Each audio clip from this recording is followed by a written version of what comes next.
রাসূল সাল্লাল্লাহু আলাইহি ওয়াসাল্লাম এর কয়জন চাচা ইসলাম ধর্ম গ্রহণ করেন? দুইজন চাচা ইসলাম ধর্ম গ্রহণ করেন, হজরত হামজা রাদিয়াল্লাহু আনহু, হজরত আব্বাস রাদিয়াল্লাহু আনহু। রাসূল সাল্লাল্লাহু আলাইহি ওয়াসাল্লাম এর উপর কত বছর ধরে কোরআন মাজিদ অবতীর্ণ হয়েছিল? দীর্ঘ 23 বছর ধরে কোরআন মাজিদ অবতীর্ণ হয়েছিল। রাসূল সাল্লাল্লাহু আলাইহি ওয়াসাল্লাম এর কোন কন্যা সর্বপ্রথম ইন্তেকাল করেন? সর্বপ্রথম রোকাইয়া রাদিয়াল্লাহু আনহা ইন্তেকাল করেন। রাসূল সাল্লাল্লাহু আলাইহি ওয়াসাল্লাম এর দাদার নাম কি? রাসূল সাল্লাল্লাহু আলাইহি ওয়াসাল্লাম এর দাদার নাম আব্দুল মুত্তালিব। কিয়ামতের দিন আল্লাহ কোন ব্যক্তির দোষ গোপন করবেন?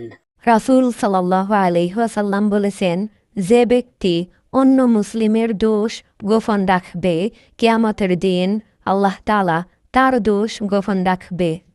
রাসূল সাল্লাল্লাহু আলাইহি ওয়াসাল্লাম এর মোট কতজন চাচা ছিল? রাসূল সাল্লাল্লাহু আলাইহি ওয়াসাল্লাম এর মোট 10 জন চাচা ছিল। কিয়ামতের দিন আল্লাহ তাআলা কোন ব্যক্তির বড় একটি বিপদ দূর করবেন?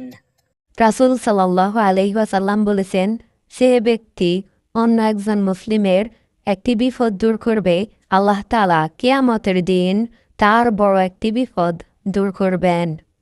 রাসূল সাল্লাল্লাহু আলাইহি ওয়াসাল্লাম এর উপর একবার দুরূদ পাঠ করলে কি পুরস্কার পাওয়া যায়? রাসূল সাল্লাল্লাহু আলাইহি ওয়াসাল্লাম এর উপর একবার দুরূদ পাঠ করলে তার উপর 10টি রহমত নাজিল হয় এবং তার 10টি পাপ ক্ষমা করা হয় এবং তার 10টি মর্যাদা বৃদ্ধি করা হয়। বন্ধুরা, ভিডিওটি ভালো লাগলে সাবস্ক্রাইব এবং শেয়ার করে অন্যকে জানার সুযোগ করে দিন।